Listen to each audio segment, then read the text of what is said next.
എൻ്റെ വീട്ടിലായിരുന്ന ടൈമിൽ, അതായത് കല്യാണത്തിന് മുമ്പും ഇപ്പം കല്യാണം കഴിഞ്ഞ് ഞാൻ എൻ്റെ വീട്ടിൽ നിൽക്കാൻ പോയാലും എനിക്ക് തോന്നുമ്പോൾ എഴുന്നേൽക്കും, തോന്നുമ്പോൾ കഴിക്കും. പക്ഷേ ഇവിടെ നമുക്ക് അങ്ങനെ പറ്റത്തില്ലല്ലോ.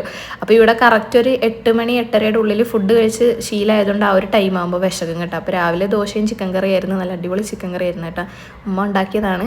എനിക്ക് ദോശയുടെ കൂടെ കുറച്ചുകൂടി ഇഷ്ടം സാമ്പാറാണ്. പിന്നെ ചിക്കൻ കറി കൂട്ടി അങ്ങനെ കഴിച്ച് അങ്ങനെ പാത്രം കഴുകലും എല്ലാ പണിയും കഴിഞ്ഞിട്ട് ഷിനാജിനെയൊക്കെ വർക്കിന് പറഞ്ഞു വിട്ടിട്ട് അടിച്ചു വാരി തുടക്കാൻ വേണ്ടിയിട്ട് നിന്ന്.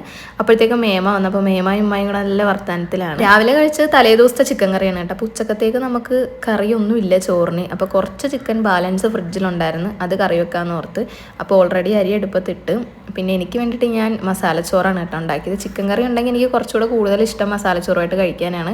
പിന്നെ കുറച്ച് പപ്പടമൊക്കെ പൊരിച്ചെടുക്കുന്നുണ്ട്. ചിക്കൻ കറി പിന്നെ ഉമ്മ വെച്ചോളാൻ ഞാൻ പറഞ്ഞു, കാരണം ഞാൻ വെച്ച അത്ര ടേസ്റ്റ് ഇല്ല, ഉമ്മ വെച്ച ഭയങ്കര ടേസ്റ്റാണ് കേട്ടോ.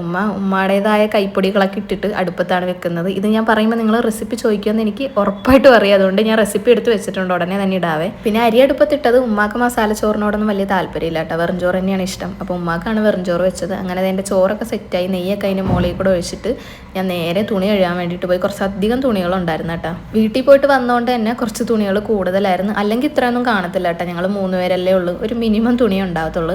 അങ്ങനെ തുണിയൊക്കെ ഫുള്ള് കഴുകിയിട്ട് ഞാൻ വേഗം പോയി കുളിച്ച് വന്ന്. ഇതിപ്പോൾ ഞാൻ മുന്നത്തെ വീഡിയോയിൽ ഞാനൊരു ഫേസ് പാക്ക് യൂസ് ചെയ്യുന്ന പറഞ്ഞിട്ടില്ലേ, പ്രകൃതിയുടെ തന്നെ. അപ്പം അവരുടെ തന്നെ ഒരു സ്കിൻ കെയർ ഓയിലാണ് കേട്ടോ. കുളിച്ച് വന്നു കഴിഞ്ഞാൽ ഞാൻ എപ്പോഴും ഇത് ഫേസിൽ തേച്ച് കൊടുക്കും, നല്ലതാണ്, ആയുർവേദിക് പ്രൊഡക്റ്റാണ്. അപ്പോൾ ആർക്കെങ്കിലും വേണമെങ്കിൽ ഓർഡർ ചെയ്യാനുള്ള നമ്പർ ഞാൻ സ്ക്രീനിൽ കൊടുക്കാവേ. അങ്ങനെ എൻ്റെ മുഖം മിനുക്കലൊക്കെ കഴിഞ്ഞിട്ട് ഞാൻ ചോറ് കഴിക്കാനായിട്ട് എടുത്തു കേട്ടോ. അപ്പം എൻ്റെ മസാല ചോറും നല്ല കുറുകിയ ചിക്കൻ കറി ഉണ്ടായിരുന്നു, കൂടെ ഒരു പപ്പടവും സലാഡും അച്ചാറൊന്നും ഇല്ലായിരുന്നു കേട്ടോ. അങ്ങനെ എല്ലാം കൂടെ കൂട്ടിക്കുഴച്ച് കഴിച്ച്. മസാലച്ചോറിൻ്റെ റെസിപ്പി ഞാൻ ഓൾറെഡി ചാനലിൽ ഇട്ടിട്ടുണ്ട്, ഞാൻ താഴെ കൊടുത്തേക്കാവേ.